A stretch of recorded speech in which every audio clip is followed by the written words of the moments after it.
many beautiful events, activities, philanthropic activities. Tell me why you're here and how you were affiliated with RFK, the RFK Young Leaders. I've actually heard about them and their Speak Truth to Power programs and schools and all of the work that they've been doing with farmers for a while. But someone actually contacted me to be one of the readers. We're doing a little, an excerpt from the Speak Truth to Power I think you're gonna play. perform. Yeah, you can call it that. We're reading. We're doing a short reading. I So, love that. yeah. That's amazing. Thank Yeah. you for all you do. You have Of course. show us It's a pleasure. I'm wearing this piece from Tunisia. Why Tunisia? I love Tunisian and Turkish clothing, but this It's is just gorgeous. beautiful. And you are Why beautiful. not? You are gorgeous as always. Let's give a kiss.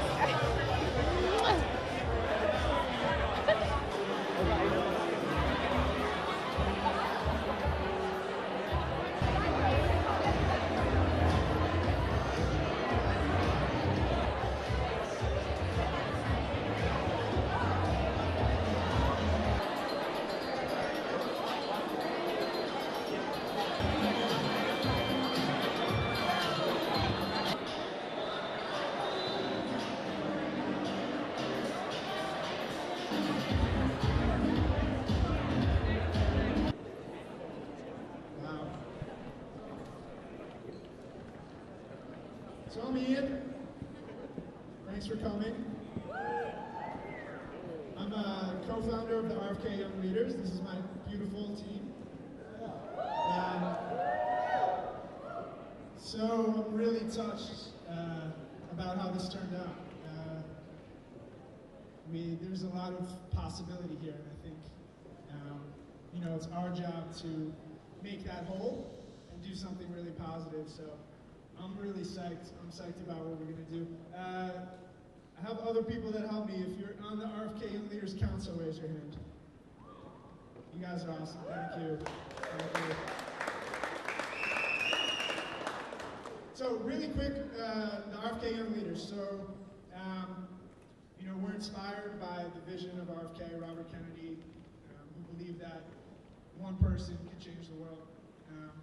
So we're not your average junior board. We don't want to just raise money and have a party, although tonight we will most definitely do that. We want to get involved. We want to get our hands dirty. We want to do this. We want to make what's wrong right in New York. So if you're hearing this, you like that, you want to be a part of this, we want you to get involved. So look out for anyone with this. Stop by the action table in the back. We want to grow this into something big. There's so much potential here. Look around you.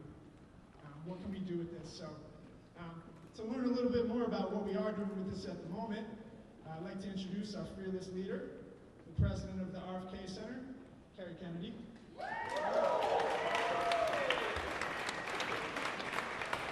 Thank you.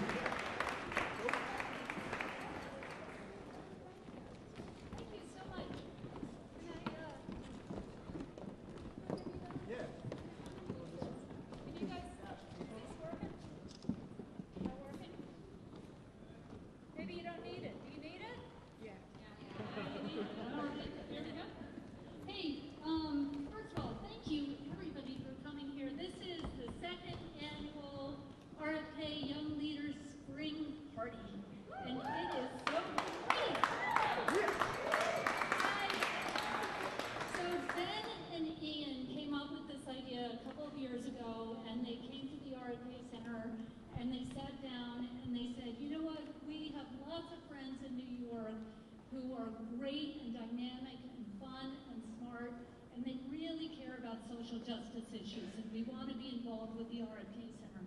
And let's figure out how to do that. And they started with 2 of them, and about 30 seconds later, there were 50 of them. And the events are growing and growing and growing. And as you heard, this isn't just about having a party, although I really like to party. And how about this space? But it's really about caring about our world and building community among our friends, among our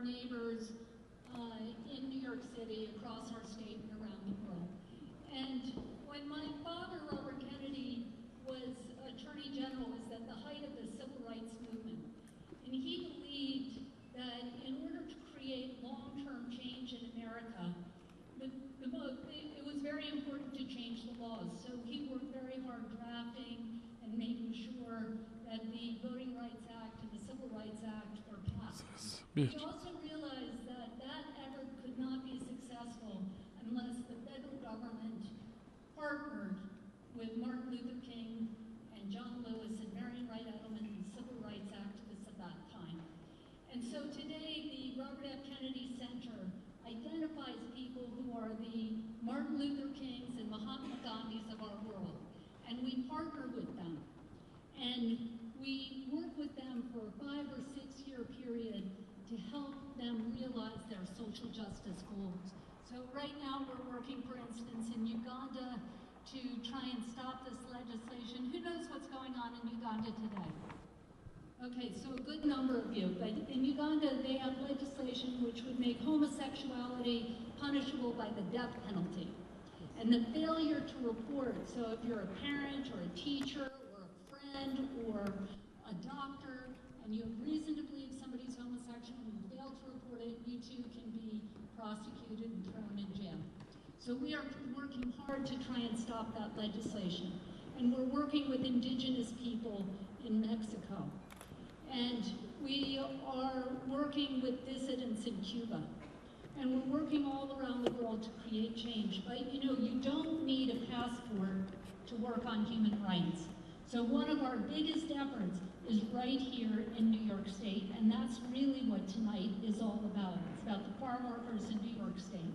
So farm workers in New York State, because of leftover Jim Crow laws, have no right to a day off per week, have no right to overtime pay, have little right to workers' comp, can be fired if they form a union, and almost every woman farm worker I've ever met in New York State has been sexually assaulted or raped by her boss.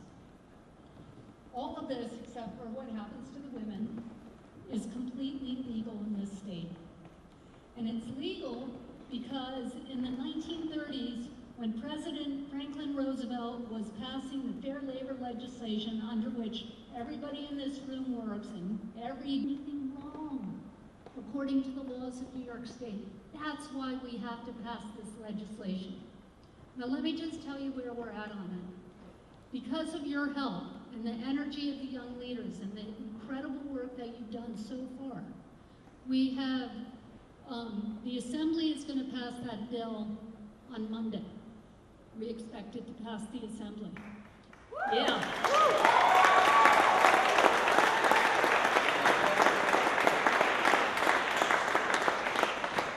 The governor is for the bill, 37 co-sponsors. We have one Republican who said he will vote for it. That's 28. We have 2 other Republicans who said if we make a couple of tweaks, they will vote for it too. That's to allow it to come to the floor for a vote. So that's what we're struggling for. And we're all going up to Albany on Monday, and everybody here is invited, and we're coming, the farm workers are coming across the state. Dolores Huerta is going to be there, who is Cesar Chavez's partner, and in starting the United Farm Workers, and we're going to talk to those senators, and we're going to have a rally in Albany on Monday. And we need your help. So, as Ian said, this is about having a party and we're going to have fun. And incidentally, can we just say thank you to our incredible food sponsors? Now, Whole Foods, so good.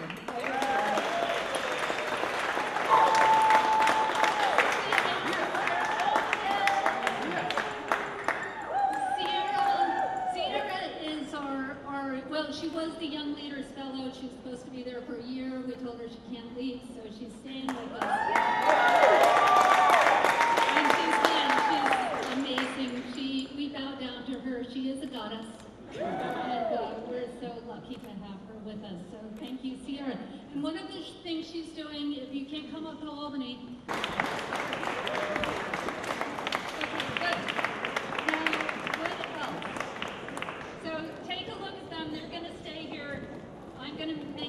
please stay here until I finish speaking so everybody can get a good look at you. Now, like we said, we need your help. So there's a lot of things you can do if you're interested. Otherwise, you've already helped a lot because you're here. So don't worry about it if this is all you want to do, but if you want to get more involved, go over to the action table right over there. Sign up to join us in Albany on Monday for Farm Workers Day. You can sign a postcard to the New York State Senate demanding change. You can sign the online online petition. You can suggest a restaurant or farmer's market that might get involved with the work we're doing. You can buy one of those fabulous t-shirts. You can bring a copy of our Speak Truth to Power lesson on Librata Paz, the RFK Human Rights Award laureate and farm worker activist, to the teachers who you know. And one more thing you can do, we have a little play that students put on and sometimes major actors put it on too. And we're going to read excerpts, quick excerpts from that play. No? We're not? We're going to take a break first. Oh, we're taking a break and then back with the play. All right, have a drink.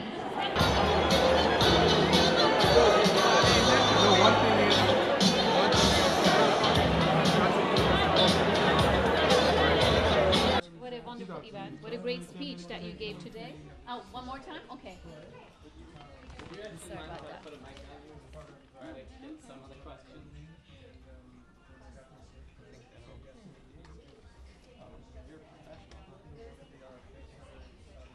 She's done that many times. She's a pro. Yeah.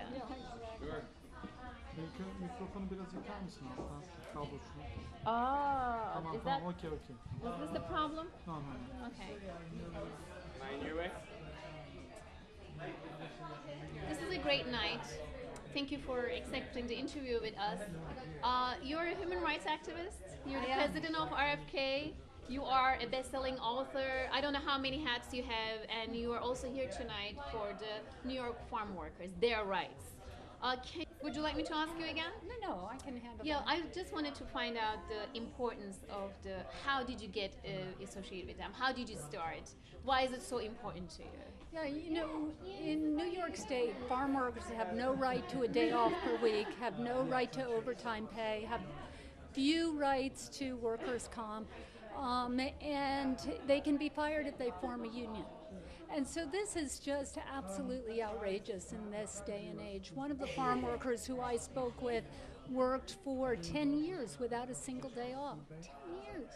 And his hours were midnight till 4 a.m., 8 a.m. till 12 noon, 4 p.m. to 8 p.m., starting again at midnight. Imagine that.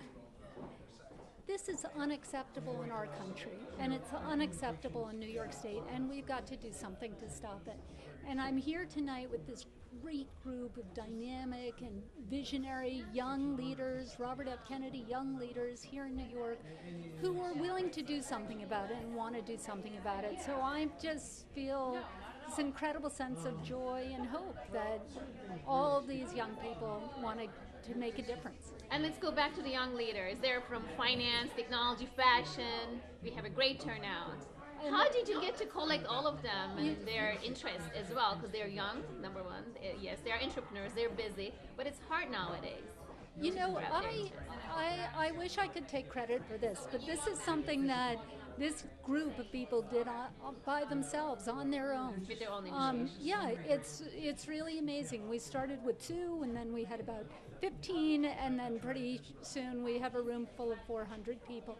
But they're people who care about community and care about our country and care about basic justice issues. So they're here, they have a party, they socialize, they see friends, but they also want to get involved, and that's their common denominator. And it gives me great hope for the world that all these smart young professionals want to create change. You just mentioned that the New York farm workers, they don't get disability. They do not also get sick day. Recently, the sick day was accepted by the bill, I think today or yesterday, I'm not sure, but that doesn't affect them. I know it didn't affect pop moms, it would hurt the moms and pops, that's why they rejected for a long time. But now it's accepted, so it doesn't apply to them, you're saying. No. What do you do as the president of the RFK Leader to make a change? What is your, what are your targets in the next, let's say, 2 years? Okay, so right now for New York, we're trying to pass legislation Yes. which will give the farm workers their rights. But we're also working all over the world. So in Uganda, we're trying to stop this legislation which will make homosexuality punishable by the death penalty. In Mexico, there have been almost 90,000 people killed in the last 6 years, killed or disappeared. And many of them are in the indigenous regions of Mexico. So we're working there to make sure that that abuses perpetrated against the indigenous population by police or members of the army are tried in civilian court to end impunity and bring justice to that region. And how many are you? Because you were saying you're not only in New York, you're in Uganda, you're in Mexico. How many volunteers do you have? Well, we have 40 people on staff. Okay. And I can't even think to count all the volunteers. You're based in New York. Yes, well, no, we have 3 offices. We have one in New York, one in Washington, D.C., and one in Florence, Italy. I appreciate the work you do. We all love the fresh food that we enjoy in the New York restaurants, and the work to support New York farmers is important. I also like to talk about your book. Oh. You're the best-selling author of the book. Can you tell us the thesis of the book? What made you write that book? Okay, so there's 2 books. One is called Being Catholic Now, and that was a New York Times bestseller, and that is really what it means to be a Catholic among this changing church. And then because so many people are struggling with their faith and upset with the direction that the church is taking. They think it's either too progressive or too reactionary, and it makes them want to leave the church. And this book is interviews with people who have a wide range of views of Catholicism. And then the other book is called Speak Truth to Power. And that is really, it's a book about courage. It's interviews with people who are the Martin Luther Kings and Mahatma Gandhis of our day. People like His Holiness the Dalai Lama, Archbishop Tutu, Elie Wiesel, who survived the Holocaust as a child. And it's talks, in that they tell stories about a moment that changed their lives and a moment of enormous spirituality and courage. Well, thank you so much. I don't want to take too much of your time because there's a line here who would like to talk to you. Again, I appreciate the work you do for New York. Thank you. Thank you. So right now, the RFK, let me start again. No problem. Right now, we have an amazing auction online, and it's at rfkauction.org. And if you go there, you can go and see almost any sports team, your favorite sports team, we have an event with them. Or if you are interested in having coffee with Tim Cook, the head of Apple, you can have that. Or you can meet Robert De Niro, and you can get tickets to film festivals. And whatever you're interested in, there's something for you on that auction. So I encourage everyone to come take a look. Thank you. Is that the Charity Buzz? Yes, it's the Charity Buzz online RFK auction. That's very valuable information. I'm sure everyone will be interested in that, including myself. Thank you. Take care. Thank you so much.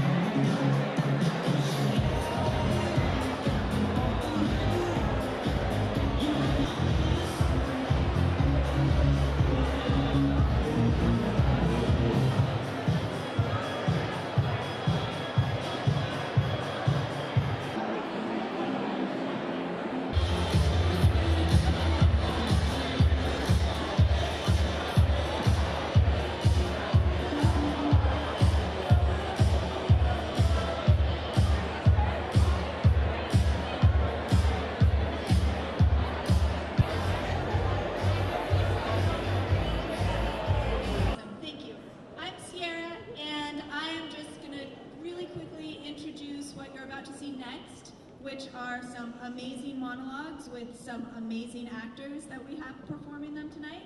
And these monologues are from a play called Speak Truth to Power. Speak Truth to Power began originally as a book, which was written by Carrie Kennedy, who you all just saw up here. She traveled the world and interviewed about 60 different human rights defenders, some of them really well known, like Desmond Tutu, some of them less well known, and to really find out how they made a difference, that one person. Yusola Agrabulosa and Dominic Famusa and Betty Gilpin. So, it's gonna be short, and I'd love you to hold your applause till the end of the performance. And turn off your cell phones, be quiet the whole time. These actors are amazing, and I hope you enjoy it. Thank you.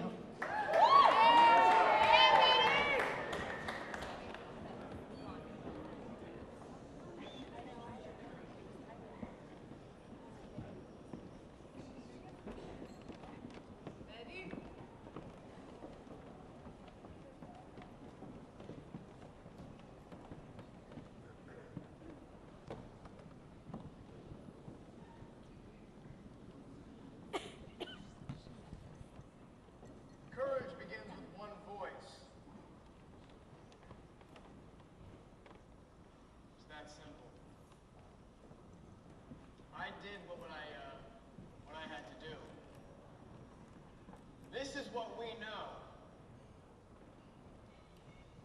You walk into the corridor of death,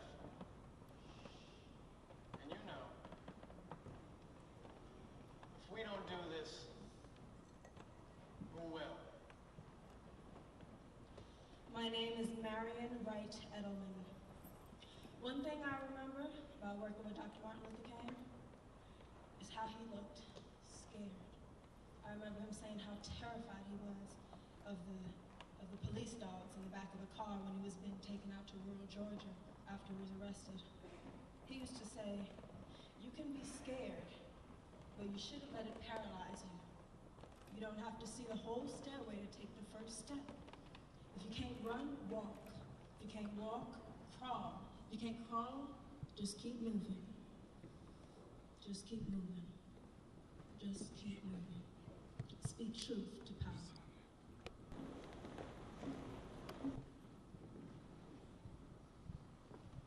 My name is Frank Mugisha. I'm from Uganda. I was 6 or 7 years old when I realized I was attracted to people of my own sex. I thought I was alone.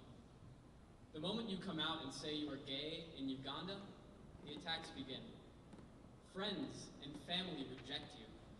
I can't go out casually, yet I must. Because just speaking out helps many people accept themselves. They know they're not alone in the world. They know there's a voice out there for them. That is where I get my courage. Knowing that every day of my life, every minute of my life, I make a very small difference. But that small difference has a huge impact on so many different people. There is nothing gay or straight about human rights. Regardless of who we love, all people have a right to protections under the law.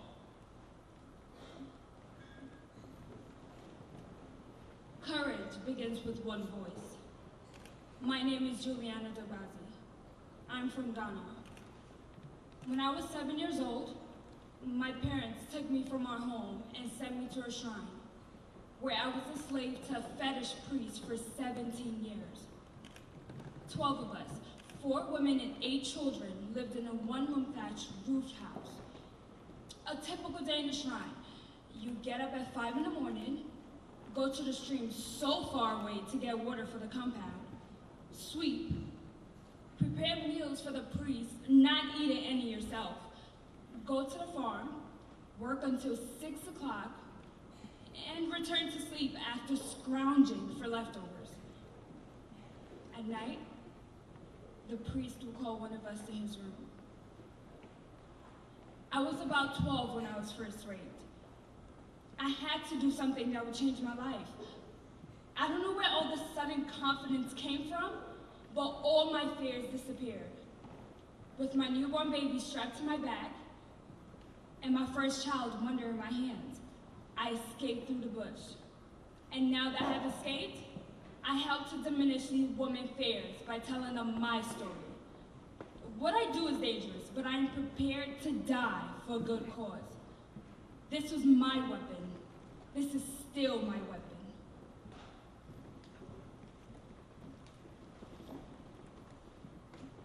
My name is Elie Wiesel.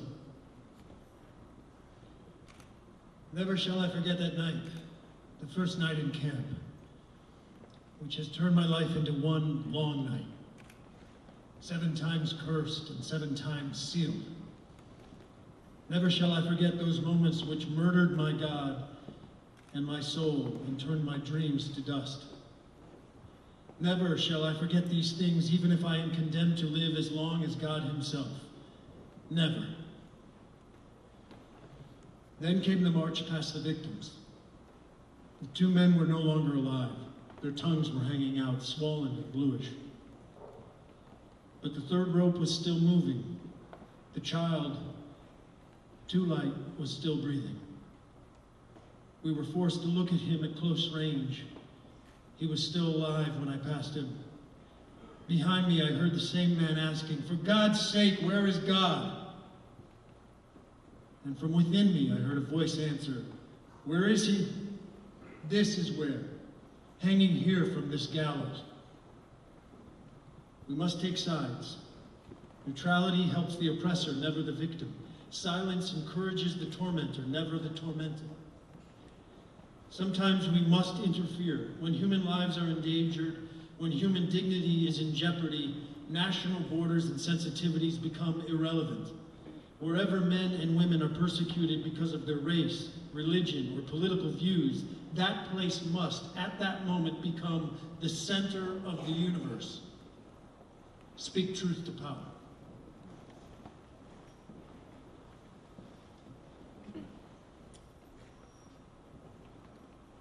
My name is Jamie Nabozny.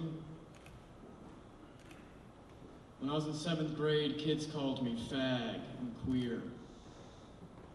I told the guidance counselor who directed me to the principal. She said, "I'll take care of it." Nothing ever changed. One day I was in a bathroom with my brother and some kids pushed us into the stalls and punched us. I thought, well, you know, at least now that it's violent, principal has to do something, right? She just said to me,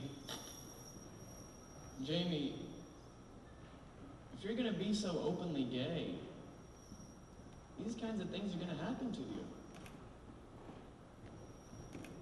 I attempted to kill myself.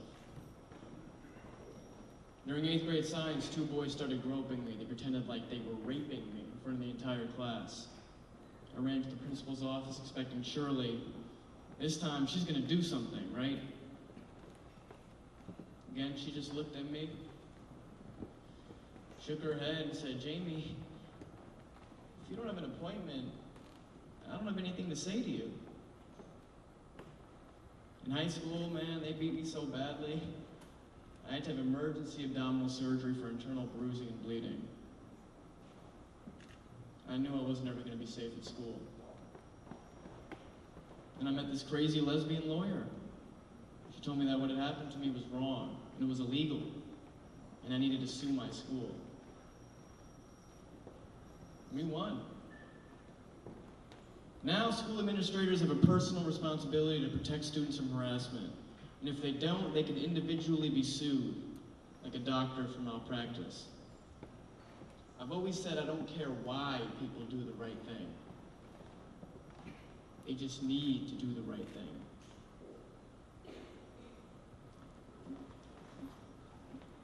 My name is, I cannot reveal my name. I am from Sudan. My parents taught us as children how to love our people, however simple, however poor. Our home was always a busy home. We always had someone who was sick coming for treatment or giving birth in our house. I learned to regard all the Sudanese as my own family. But I cannot reveal my name. Those whom the government suspects of working on human rights are arrested, often tortured in ghost houses, or, if one is lucky, put in prison. If I revealed my name, I could not do my work. if I turn my back and walk away, who is going to do this work? If we don't do this, who will?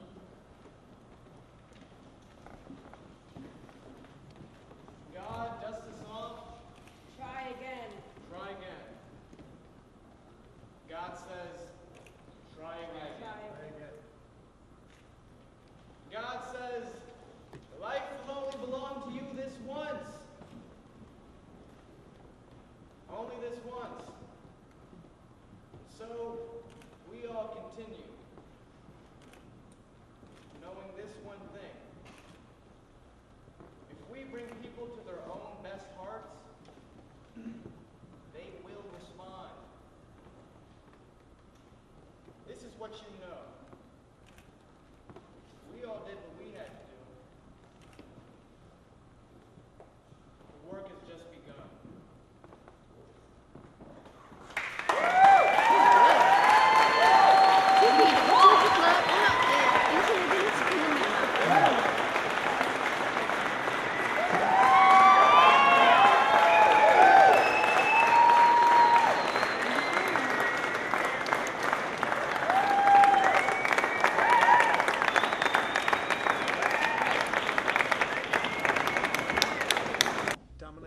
Dominic, I will call you. Do you mind if I call you Dominic? That's my name. Famusa, because Mr. Famusa is going to be too formal. And I'll call you Timothee? Yeah, that's Timothee. Timothee is beautiful. And you are awesome. Thank you. Can we start anytime? What a performance you both did. And what was the drive? How did you get affiliated with RFK? How did you get affiliated with New York farmers? Let's start with you, Dominic, and then we'll come to you. Well, I was invited to partake in the evening from a friend of mine, a woman who had produced a film that I had been in. Her name's Peggy Cafferty. Which one was that, by the way? It was a film called Delivering the Goods. And so she asked if I'd be willing to read a monologue tonight, and I said yes, absolutely, right away. And it's all about delivering the goods. Yes, exactly. It was very well done. Thank you. And how about you, Timothy? I did this program called the Young Arts Program in Miami a couple of months ago. Mm-hmm. It's funded by the National Endowment for the Arts, and they're very active in communities and organizations across the United States. So when this came up, they contacted Young Arts about a young actor who was in New York City that would do a monologue for this night, and from that, they contacted me, and now I'm here. I feel really blessed to be in between these two towns, and it's such a young age. Yeah. Timothy, can you tell us, how old are you? 17. 17. Yeah. That's amazing. And you were with Homeland, that show, that series, right? That we all watch. And you were with Nurse Jack. Nurse Jackie, yeah. Can you tell both of you about that work too? Like, you tell us about the series that you worked and Nurse how Jackie has been on Showtime now for 5 years. 5 years. And I play Edie Falco's husband on the show, now ex-husband.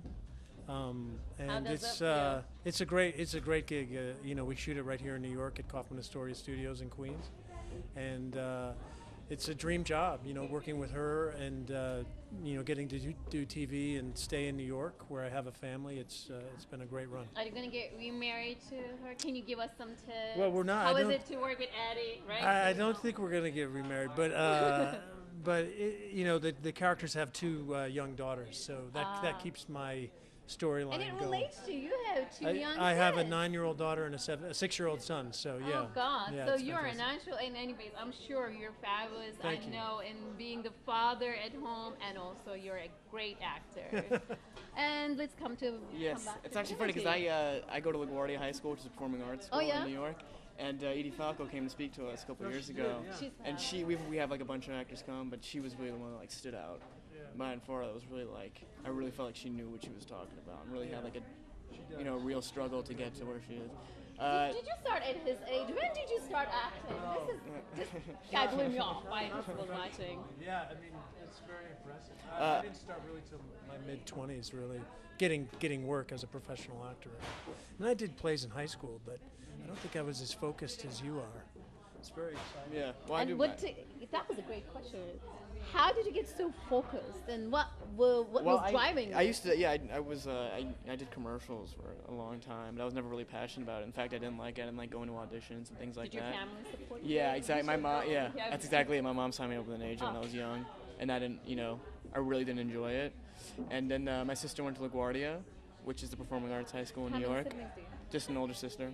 And I figured that, it was going to be drama half the day and academics half the day, so I figured it'd be less work, which is really like the only reason I went, which ended up being so wrong because I have so many APs right now.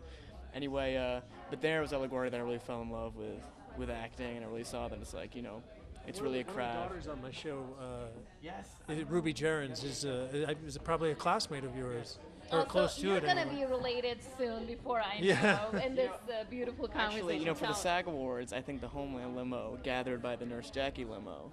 So I'm sure we saw. So you were out there for the SAG Awards. You guys told, by the way.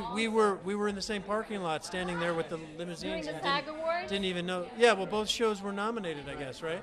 For the best ensemble. His is a drama, and mine's considered a comedy. You love what you're doing. I'm sorry? You love what you're doing. I can see it. You're yeah. doing it passionately. I know everybody's asking you this question, but how does it feel to be a friend of Madonna's daughter? I can't talk about that. You Sorry. can't, No. so we can cut that. But let's go back to the shows, and let's go back to future projects. Other than Nurse Jackie, is there anything on the horizon?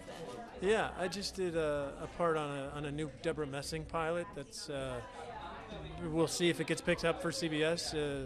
Upfronts are next week, so if that goes, conceivably I could recur on that as well as do Nurse Jackie, which would be great. Sort of have two shows going. We'll see. And how are you going to do it with two kids in the house? Well, Nurse Jackie shoots September through December, so there's a lot of downtime from that show. I'm in hiatus from January until August, so I think I can fit in something else. And Dominic, I need to learn this from you. Yeah. Do you encourage your children, or are they interested in being an actor? Yes.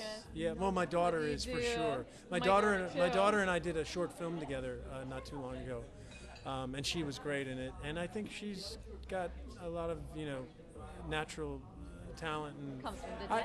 I don't know about that, but the point is, I think she wants to do it, and I encourage her. Although we're going to be careful and sort of, take it sort of a slowly, step by step.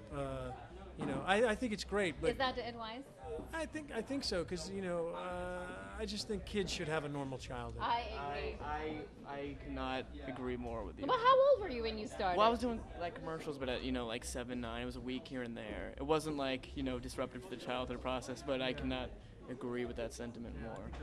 That is, I totally agree as a mother of two. And what is in the horizon for the young Timothee? Well, yeah, I'm looking at some things right now. I can't really talk about it, but definitely some things on the horizon, perhaps for summer, hopefully for summer, and then we'll see from there. Let's go back and let's finish with tonight's message, tonight's beautiful event. Is there anything that you'd like to add and finish it in terms of what Carrie Kennedy is doing, and how your involvement?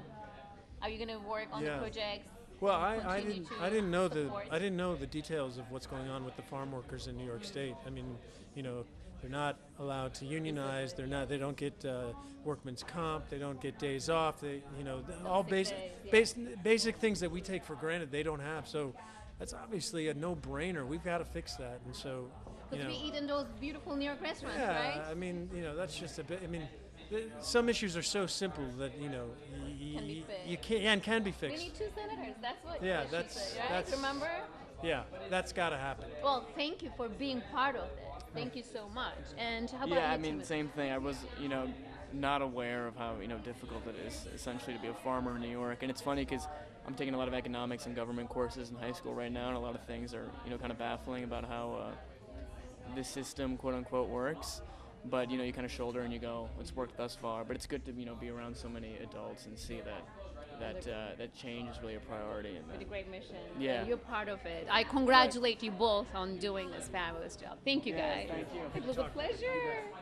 It was good. You're a natural. I love this. Look.